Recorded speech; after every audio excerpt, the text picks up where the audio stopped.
এই পাশে দেখুন, ওই একবার ঢুকায় আরেকবার বের করে। মহিলার কানের স্বর্ণ এবং গলার চেইনটাও নেওয়ার ধান্দা করে এই অবস্থা করছে। মহিলা ঘুম থেকে উঠে বলতেছে ও আমার সাথে এসে বসার সাথে সাথে আমি ঘুমায় গেছি, আমার আর কোনো কিছু স্মরণে নাই। তো আমি ওনারে জিজ্ঞেস করলাম উনি কি আপনার পরিচিত কেউ? পরে উনি বলল না, আমার কিছু হয় না। পরে তো বুঝতে পারলাম ঘটনা কোন জায়গার কোন জায়গায় খাইলো। দেখুন দর্শক, এরকম প্রতারক হইতে আপনারা সবাই সাবধান থাকবেন এবং বাসে সাবধান থাকবেন।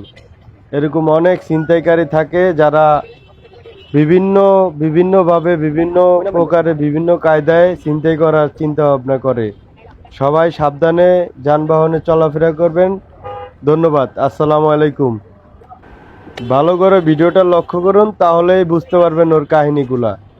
ও কত বড় চালাক, ও ভাবছে কেউ বুঝে নাই। আমি যে ওর উপর থেকে ভিডিও করতেছি ও বুঝতেই পারে নাই। আপনার সমস্যা কি? অনেকক্ষণ ধরে ভিডিও করতেছি। হ্যাঁ, ওই জায়গায় হাত দিচ্ছেন কে?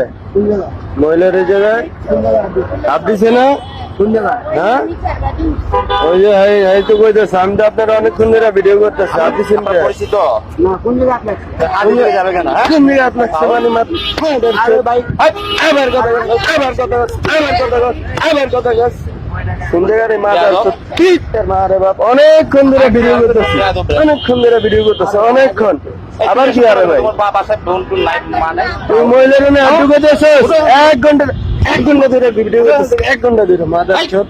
আবার বাইরে বাইরে বাইরে বাইরে বাইরে বাইরে বাইরে বাইরে বাইরে